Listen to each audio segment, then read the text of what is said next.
vers la création d'une francophonie économique. Tel est l'objectif que s'est fixé le mouvement des entrepreneurs de France, MEDEF en sigle. C'était à l'occasion de la rencontre des entrepreneurs francophones tenue ici même à Paris, à l'hippodrome Longchamp du 24 au 26 août. Voilà qui fera l'objet de notre émission d'aujourd'hui. Mesdames, Mesdemoiselles et Messieurs, vous avez compris que nous allons vous livrer une émission spéciale rencontre des entrepreneurs francophones du MEDEF. Bonjour, bienvenue à Afrique Environnement Plus. L'hippodrome de Longchamp, ici à Paris, l'événement a tenu toutes ses promesses avec plus de 512 entreprises, chefs d'entreprise et environ 6000 participants des pays ayant en partage la langue française. Cette édition REF 2021 avait permis aux participants de jeter les bases d'une francophonie économique, de fixer les délais et les objectifs ainsi que des méthodes de travail. C'est le sens de l'initiative que le MEDEF a pris. L'événement a été rehaussé de la présence du chef de l'État malgache. La République du Congo, quant à elle, a été représentée à cette cérémonie d'ouverture de la REF 21 par M. Antoine Thomas Nicéphore Fila Saint-Eudes, ministre du Développement industriel et de la promotion du secteur privé. Je vous propose donc de suivre les temps forts de la cérémonie d'ouverture de la REF 2021.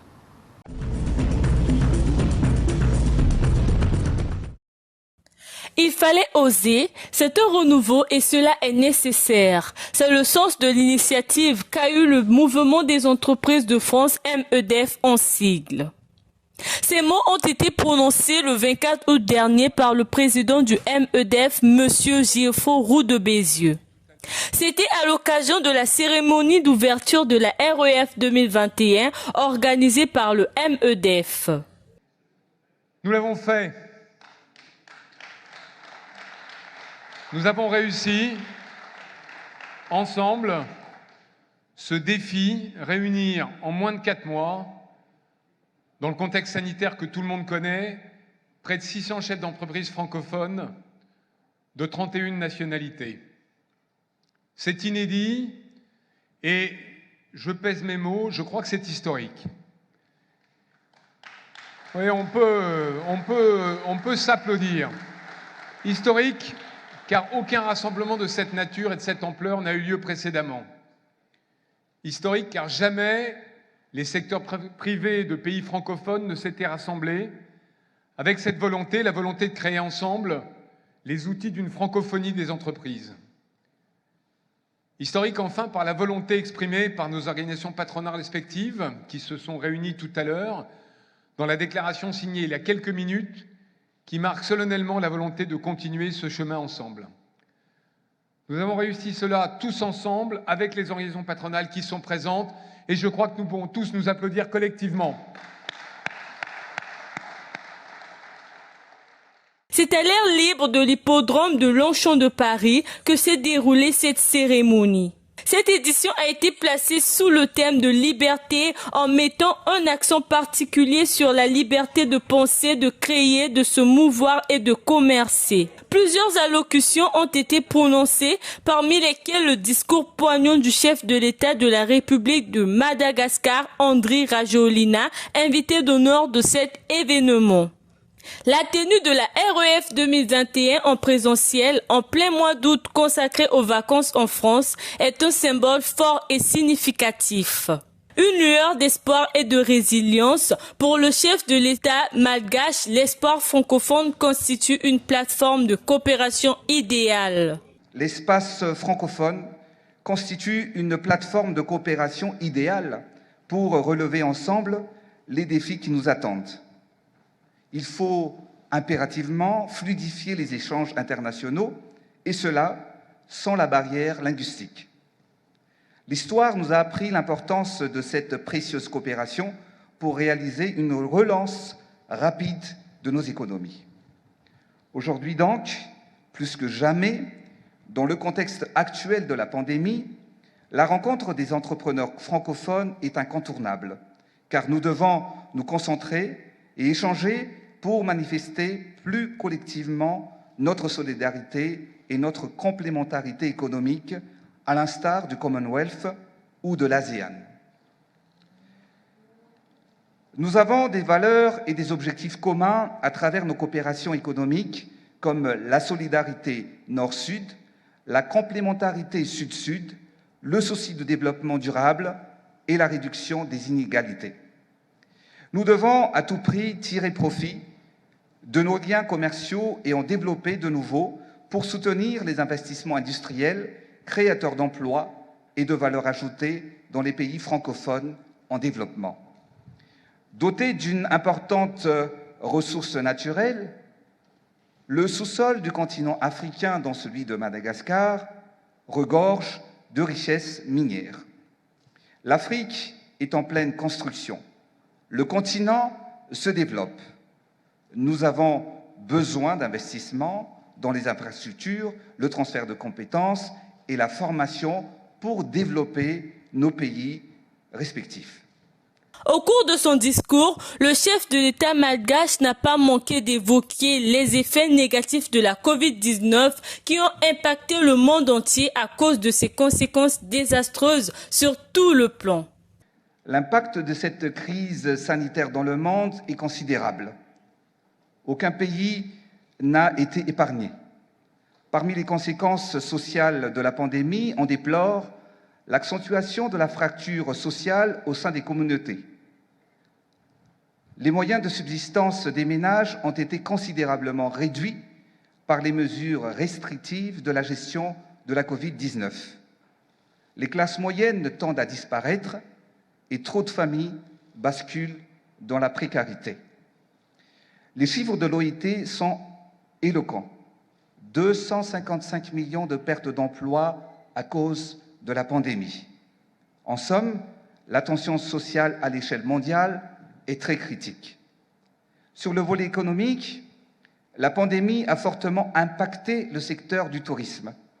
Les secteurs connexes tels que le transport aérien se trouvent en grande difficulté, ce qui impacte la croissance mondiale à près de 7,5%.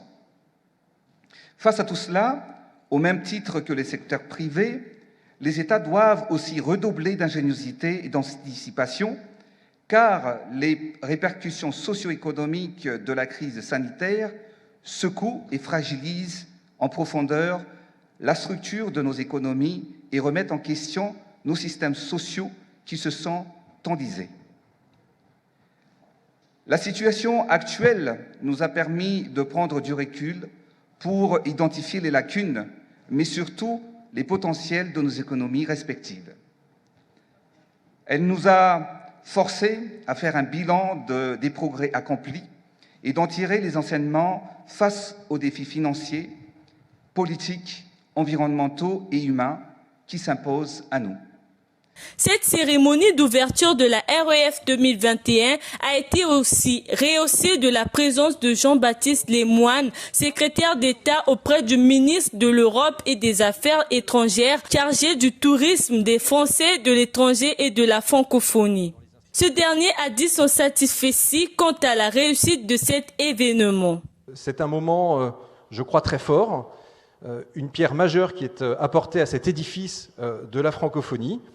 En 1970, c'était cette francophonie institutionnelle dont Louise Mushikiwabo porte haut la flamme aujourd'hui. Et aujourd'hui, eh bien, nous avons les papas et les mamans, si je puis dire, eh bien, de cette francophonie économique. C'est vous, Monsieur le Président Razoel, c'est vous, Monsieur le Premier ministre Hachi, c'est toi, Louis, c'est toi, Geoffroy. Et donc 2021 restera comme une date à marquer d'une croix blanche. Et je ne le dis pas pour faire plaisir parce qu'on est là aujourd'hui, c'est que je pense que vraiment, aujourd'hui, on change d'échelle. La francophonie économique, il y a eu beaucoup d'initiatives prises ici et là, et justement, je rends hommage également à tous ces pionniers. Il y a eu beaucoup de rapports, de colloques, etc. Mais là, on est passé aux travaux pratiques. Voilà. Et finalement, ça montre bien que le cœur de la francophonie, il bat certes dans les institutions auxquelles nous participons, dans les congrès, les sommets, mais il bat avant toute chose sur le terrain. Et donc, il bat dans vos entreprises, dans nos universités, dans les écoles, dans les différents incubateurs. Et donc le cœur de la francophonie, véritablement, il bat, je crois, ici, aujourd'hui et pour longtemps. D'autres discours ont été lus à cette occasion, parmi lesquels le discours du Premier ministre ivoirien et de la secrétaire générale de la francophonie. Des exemples concrets de coopération économique intra-francophone qui existent déjà, que j'aimerais vous encourager à augmenter, puisque les potentialités restent énormes et que, comme on l'a dit tout à l'heure aussi, parler une même langue, se comprendre, avoir les mêmes repères, les mêmes valeurs, permet de mieux faire les affaires entre nous, les francophones, même si les affaires, pour nous, les francophones, ne se limitent pas à l'espace francophone et à la langue. C'est la réalité du monde aujourd'hui. L'OIF a donc contribué à la structuration de la filière coton autour de coopération sud-sud et tripartite. Nous travaillons à la mise en place d'une ligne de crédit de la Banque d'investissement et de développement de la CEDEAO pour permettre des projets d'affaires entre acteurs africains de l'Ouest, de l'Afrique de l'Ouest et d'autres régions francophones dans le domaine de l'agro-industrie, par exemple.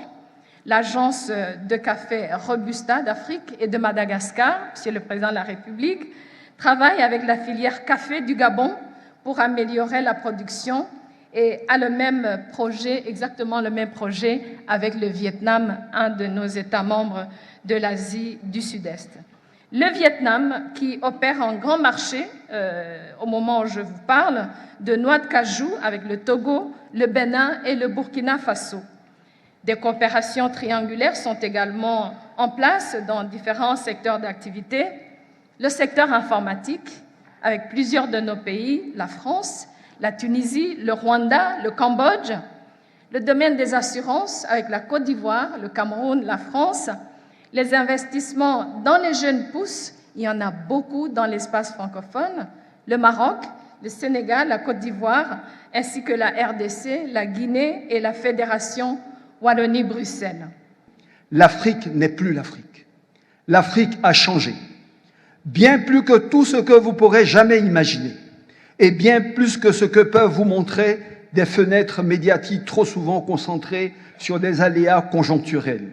Il faut savoir aller au-delà de ce prisme réducteur pour voir cette Afrique nouvelle. Oui, l'Afrique progresse, l'Afrique s'urbanise, l'Afrique se forme, entreprend et s'enrichit. L'Afrique se digitalise et s'industrialise. L'Afrique s'affirme et prend conscience de son potentiel immense comme de ses défis extraordinaires. Elle acquiert une fierté commune, celle d'une terre de civilisation qui a faim de conquêtes positives.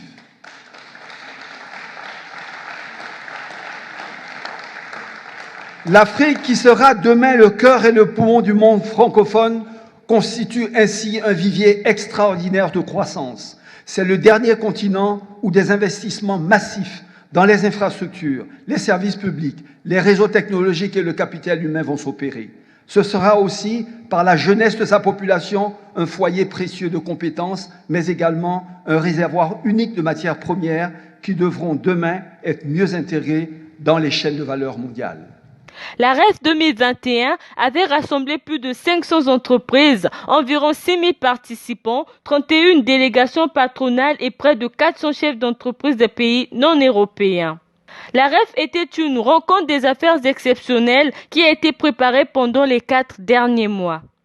Mais cette rencontre a été également un grand rendez-vous des jeunes entrepreneurs de l'espace francophone, une belle occasion du réseautage. Cette rencontre des hommes d'affaires francophones avait permis aux participants de mener des réflexions de la perspective de la 4e grande rencontre des jeunes entrepreneurs francophones qui se tiendra à Djerba, en Tunisie, en marge du 18e sommet de la francophonie. Cette rencontre a été l'occasion de mettre en relation des patrons, des entrepreneurs de tous les pays francophones et de sortir simplement du tête-à-tête franco-africain, pays avec pays. Voilà, donc on a élargi un peu le spectre des échanges. On a pu rencontrer nos homologues ivoiriens, nos homologues camerounais, nos homologues de RDC, de Guinée. Et c'est pas mal parce que à l'ère où on nous parle de la ZLECAf, des échanges intra-africains, il faut qu'on développe ce type de plateforme d'échange entre entrepreneurs africains. On peut peut-être regretter qu'un tel rendez-vous se passe à Paris. Peut-être qu'il aurait peut-être dû se passer en Afrique. Et justement, l'occasion a été saisie aujourd'hui lors du mot d'ouverture d'annoncer que la prochaine rencontre de la REF se tiendrait sur le continent africain. La République du Congo a été représentée à la cérémonie d'ouverture de la REF 2021 par Nicéphore Fila de Saint-Eudes, ministre du Développement industriel et de la promotion du secteur privé, qui se réjouit de cette initiative. Ce qui est à retenir, c'est qu'on intègre désormais une dimension petite et moyenne entreprise qui constituerait la rampe de lancement de la croissance et donc des emplois. Donc, nos entreprises sont là, ils vont tirer les leçons nécessaires pour pouvoir revisiter leur propre politique. Nous venons d'assister au panel sur la sécurité alimentaire et l'on se voit là à ce niveau, on est persuadé de la liaison qui doit exister entre l'agriculture et l'industrie. Il ne saurait y avoir une industrialisation raisonnable qui affronte la sécurité alimentaire sans une agriculture qui devrait apporter la matière d'œuvre. Donc ce rappel est nécessaire et nous oblige, nous, une fois repartis au pays, de travailler comme nous l'avons déjà fait sur la base des filières avec notre collègue de la forêt, notre collègue de l'agriculture, pour pouvoir développer le secteur industriel ensemble. Mais tout ça se fera que dans le cadre d'une transition écologique maîtrisée. Tout compte fait, la REF 2021 a permis aux participants de sceller une communauté francophone d'affaires unique au monde et de créer la francophonie économique. Pour les organisateurs de ces assises, la REF se tiendra désormais chaque année.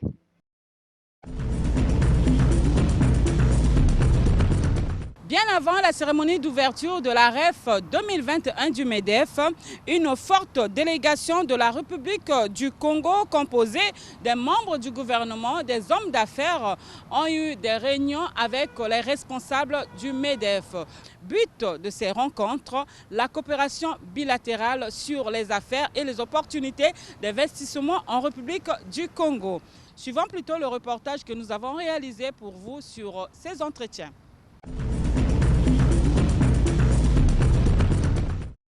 Le siège du mouvement des entreprises de France, MEDEF en sigle, à Paris, 7e arrondissement, ce lundi 23 août 2021, a servi de cadre pour abriter la réunion de prise de contact entre la délégation congolaise et les responsables du MEDEF pour la participation de la République du Congo aux assises qu'ils organisent demain mardi.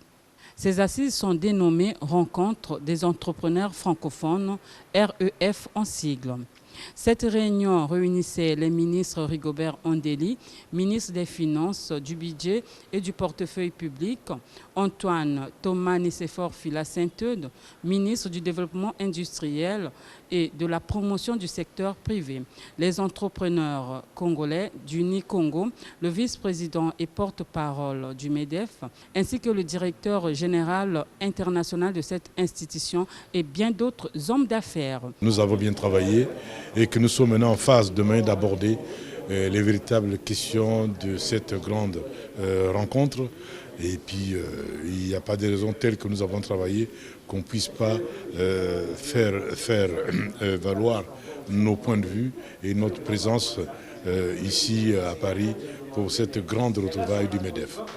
Au cours de cette réunion de prise de contact, le vice-président du MEDEF a précisé les excellentes relations étroites que son institution entretient avec la République du Congo. Il a ensuite retracé le programme de cette cérémonie. La rencontre des entrepreneurs francophones, le but, c'est de relancer une francophonie économique autour des entreprises. Il y a 500 chefs d'entreprise, c'est totalement inédit, c'est historique, qui se retrouvent demain et après-demain à Paris avec 27 délégations patronales, dont Unicongo. Ils se retrouvent pour des rencontres d'affaires et puis pour réfléchir ensemble à quelles actions francophones, ils pourront porter dans les années à venir. Cette réunion est vraiment hautement importante puisque, comme vous avez pu l'entendre dans les conversations, 31 pays de la francophonie vont être représentés ici pendant ces quelques jours. À peu près 500 grands chefs d'entreprise seront présents. Et il est évident que pour nous, pour Ecoil Énergie, pour le développement de nos productions locales, pour de l'exportation, il est important de pouvoir échanger avec ces entreprises et de nouer des partenariats potentiels, en tout cas d'activer des contacts pour ensuite concrétiser. On a beaucoup parlé de sujets importants, notamment le local content. Une chose qui est souvent reprochée justement aux grandes sociétés européennes et françaises en l'occurrence, c'est de s'installer avec des projets qui n'impliquent aucunement les entreprises locales, malgré le fait que nous ayons beaucoup d'entreprises locales qui sont performantes. Et donc on en a discuté comment pallier à ce genre de projet, d'impliquer des entreprises congolaises dans les projets financés aussi par l'AFD, par les fonds européens. Signalons que les points qui seront abordés au cours de cette réunion pour le compte des deux ministères sont, entre autres, la compétitivité et le climat des affaires sur les réformes structurelles en s'appuyant sur la proposition et l'expertise du MEDEF, la dette de la République du Congo et bien d'autres.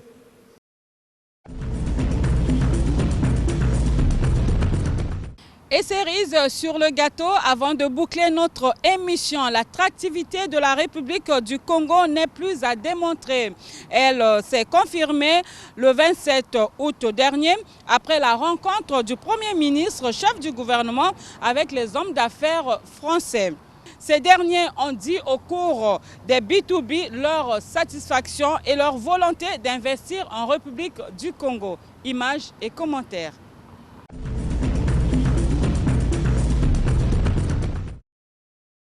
Le Premier ministre Anatole Koliné-Makosso a mis l'instant à profit pour présenter la destination Congo, notamment en portant à la connaissance des hommes d'affaires français les opportunités d'investissement en République du Congo. Ce plaidoyer a visiblement eu l'effet escompté au regard de l'engouement manifesté par les interlocuteurs français auprès des ministres qui accompagnent le chef du gouvernement congolais, à tel point que le temps imparti par les organisateurs sur le B2B a largement été dépassé. Vous savez, pour créer et développer les affaires, la chose la plus importante et la première chose, c'est le contact. Là, nous avons reçu beaucoup de potentiels investisseurs. Nous allons continuer à les recevoir individuellement et regarder leurs projets ici même avant de partir. Et à partir de là, bon, ils viendront, selon les programmes que nous établirons, ils viendront séjourner au Congo pour aller dans toutes les zones économiques spéciales et même hors zone économique spéciale pour regarder à quel endroit et dans quel secteur ils peuvent investir. C'est très bien passé, comme vous avez vu, ça a duré, c'était prévu 1h30, ça a duré plus de 2 heures. Chaque ministre a eu beaucoup d'investisseurs en audience. Bon, c'est un signe que les Français s'intéressent au pays. Donc, c'est à nous maintenant de faire l'effort de traduire ce contact en entreprise et remplir les zones économiques spéciales. Et c'est notre but et nous allons tout faire pour y parvenir. 6 ministres se sont entretenus avec les quelques 200 hommes d'affaires français qui s'y sont pressés pour s'informer sur les modalités et opportunités d'investissement au Congo dans les domaines de la diplomatie économique, de l'industrie, des partenariats publics-privés, de l'environnement avec un accent particulier sur les tourbières et le fond bleu pour le bassin du Congo.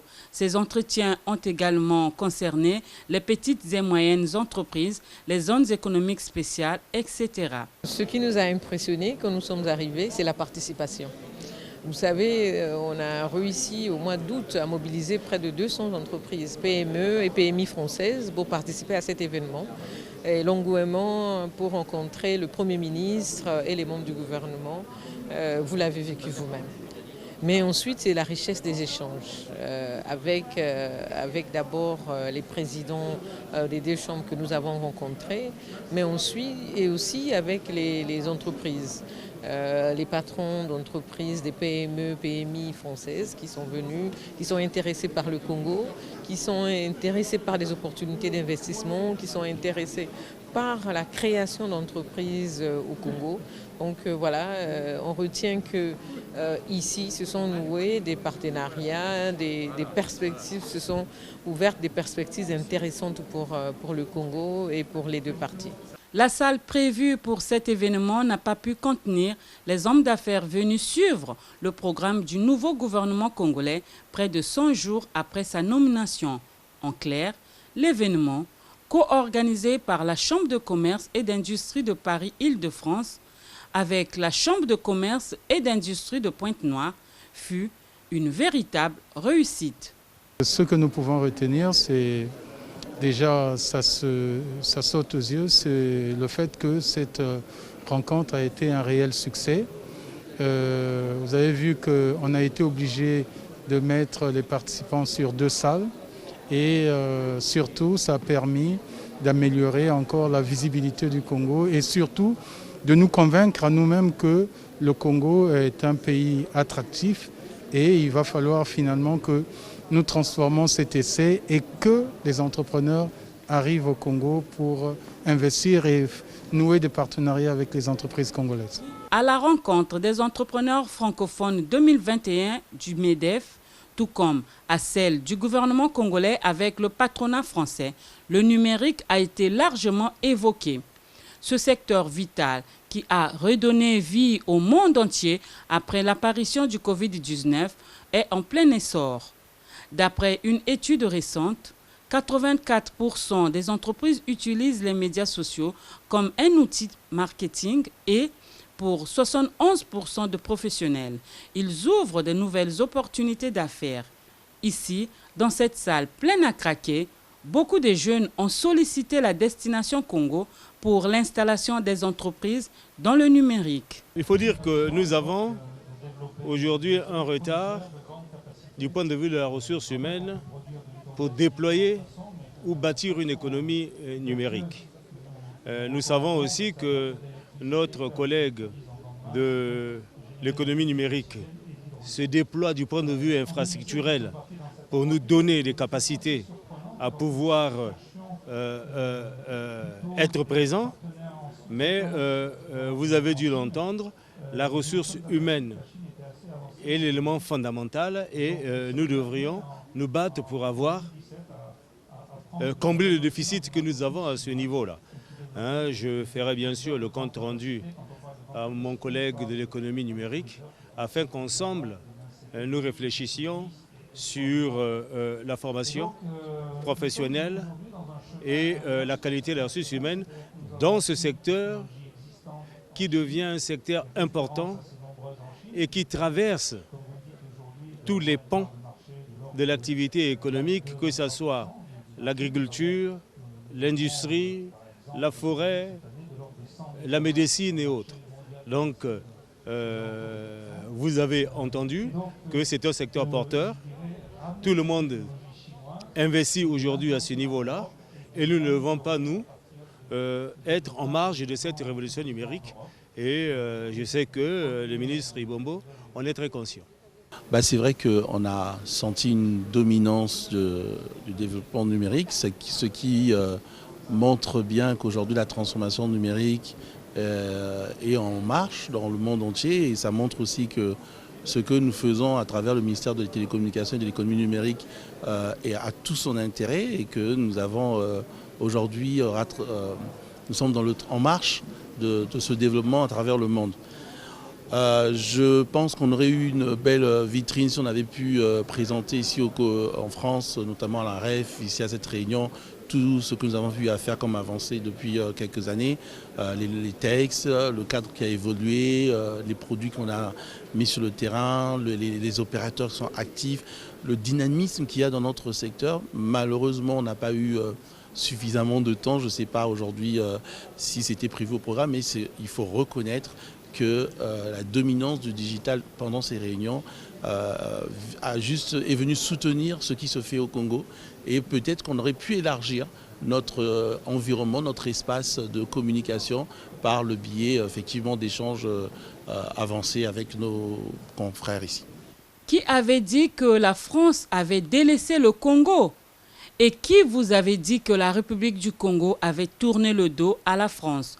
Dixit Anatole Collinet Makosso. Cette rencontre apporte une réponse définitive à ces interrogations.